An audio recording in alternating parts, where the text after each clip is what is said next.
Hola, ¿cómo está? Obviously, you did not click on this to watch me, but I do want to do a quick little intro of what the video is all about. Obviously, you can kind of tell from the thumbnail, but this is my final shoot of the year with the TSO program, which was my first competition archery experience.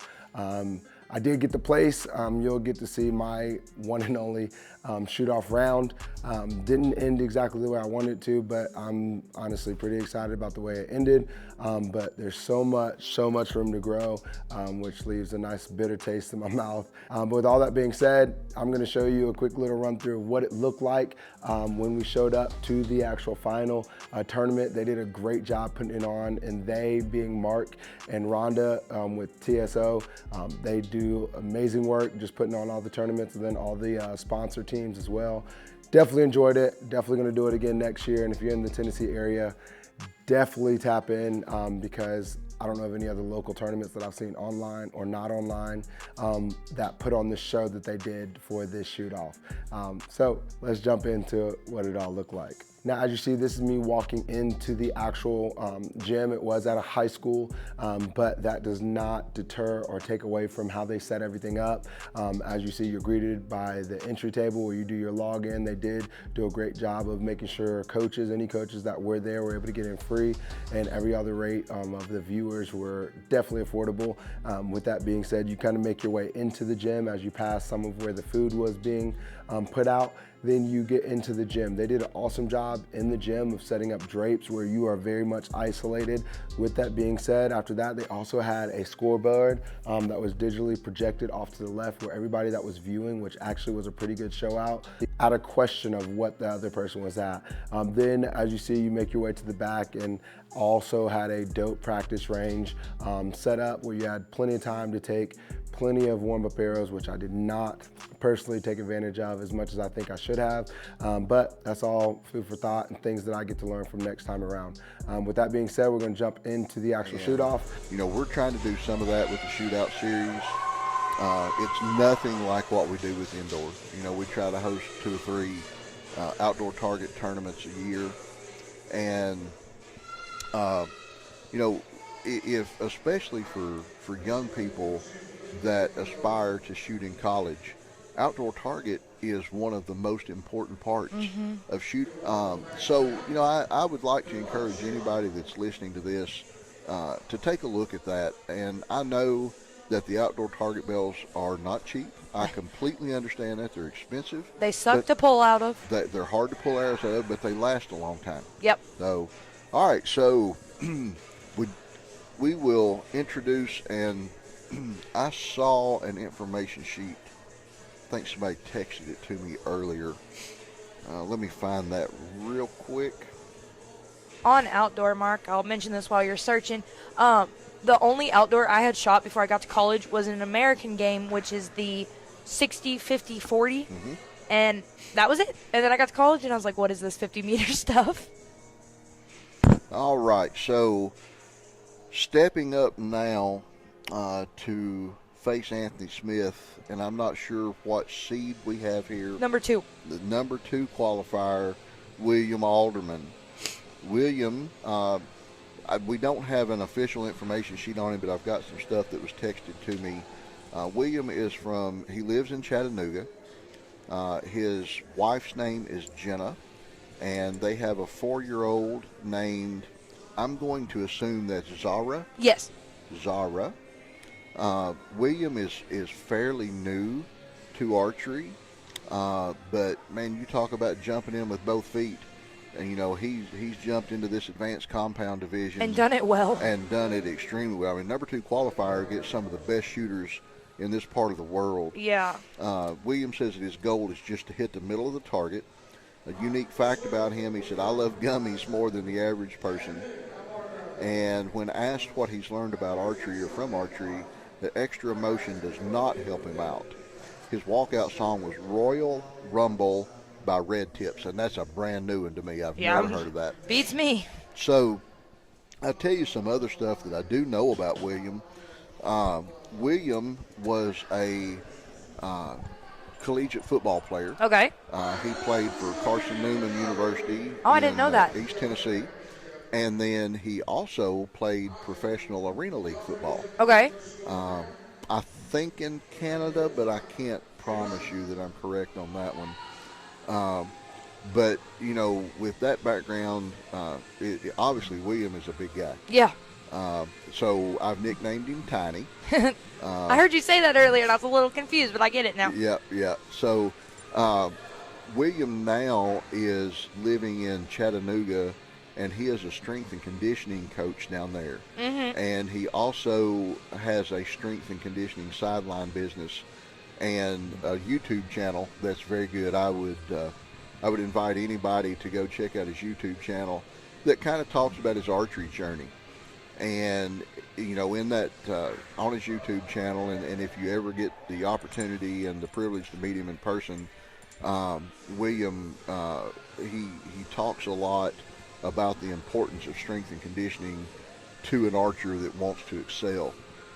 And we've talked to him about helping us with our strength and conditioning program with our Lindsey Wilson College archery program. And, you know, William's a sharp guy. Yeah. He's very, very intelligent, very well spoken, loves this game, and he's also an extremely spiritual young man. He's very religious, just an absolute pleasure to spend time with and to talk to. I'm proud to call him my friend, and I really hope that we get the opportunity to interview him up here to let him talk about strength and conditioning and its importance as it relates to archery this afternoon. Mm-hmm. So looks like the scoring is underway here with William and Anthony. They called one a 9 that I definitely thought was a 10 from back here, but like we said, those targets are far away. So Anthony, after the first in, is going to have a 1-point lead, 31-30.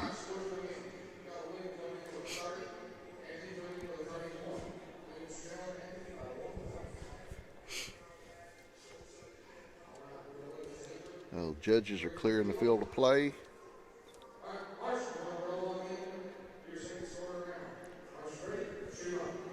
Scoring in number 2 is underway. And Anthony Smith wastes no time drawing his bow when he gets the command. There was 2 seconds off the clock when he hit anchor that time. That's funny. It worked, though. That shot looks pretty good.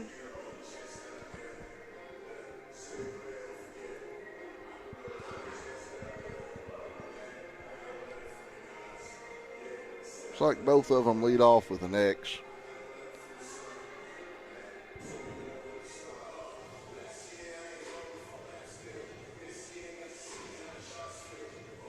Oh, Anthony may have opened the door just a little bit there. That one looks like a left 9.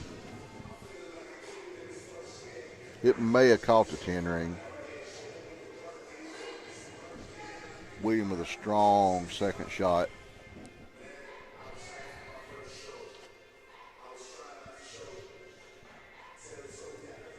And Anthony with a 10-9 liner on his last arrow.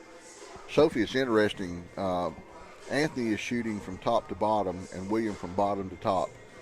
Do you have any ideas about the strategy or what's involved with that decision? In my opinion, top or bottom to top might have something to do with the shadows on the targets. I know sometimes when you go top to bottom, the shadow off the shafts of the arrows could catch into your other targets, and that bothers some people. Also, I've heard, especially in TSO, if you shoot bottom to top, once you get to that top target, if you happen to get tired and drop low, you'll still hit a target, most likely. Like, TSO is the only place you can do that, but it would be a strategy. If you know you're going to get tired on your last target, shoot that top target, so if you do drop, maybe you'll catch a scoring ring on the next target down. Right. TSO and NFAA are the only ones that I know that allow you to shoot the same target more than once.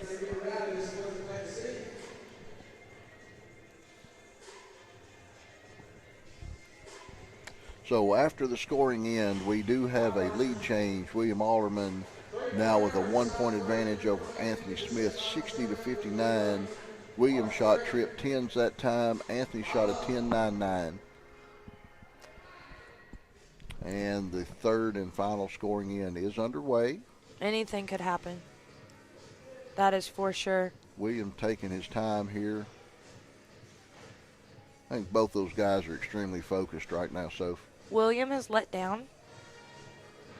Extremely focused. It takes a lot of focus up there. Like, yeah, you can let Taylor talk to you. You can listen to the music. But once it's time to go, it's you and that bow. That's all that matters. You know, you mentioned William letting down just now. 2 minutes to shoot 3 arrows doesn't sound like much, but it's a long time. Oh, my gosh. You got have time to all let down. day. All day. That's back to it's you and that bow. That's what I tell the kids, especially one of our young ladies on the Tennessee team. She has an issue with the surrounding noise behind her, and I have to look at her and say, it's you, me, and the target. You, me, and the target. Every end. That's what I tell her. Because sometimes we need that. What's the word? Motivation talk, I guess, would be whatever, but, like, no one behind you, the music, none of that matters. It's you, the target, and your coach if you have them. All right, so all the arrows are downrange for the third scoring end, so let's see what the judges have to say. Again, William went into that end with a 1-point lead. Okay.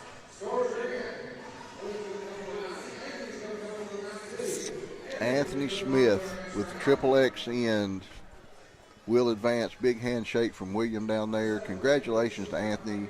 Congratulations to William. I'm just a great guy. And again, I really hope we can get him up here to talk to him a little bit. I can go catch him. I think Mr. Scott's going to come. Oh, just kidding. Mr. Scott's going to go get him. I'll get him. When we're done with him, I'll come back. Okay. When we get William up here, then Mr. Scott's going to come back. I am up here until then. Looks like they're doing a check presentation.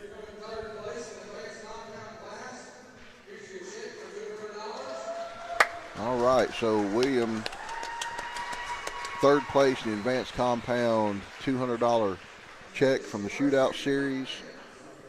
This is the only division, the only class in the Shootout Series that does paybacks. Yes.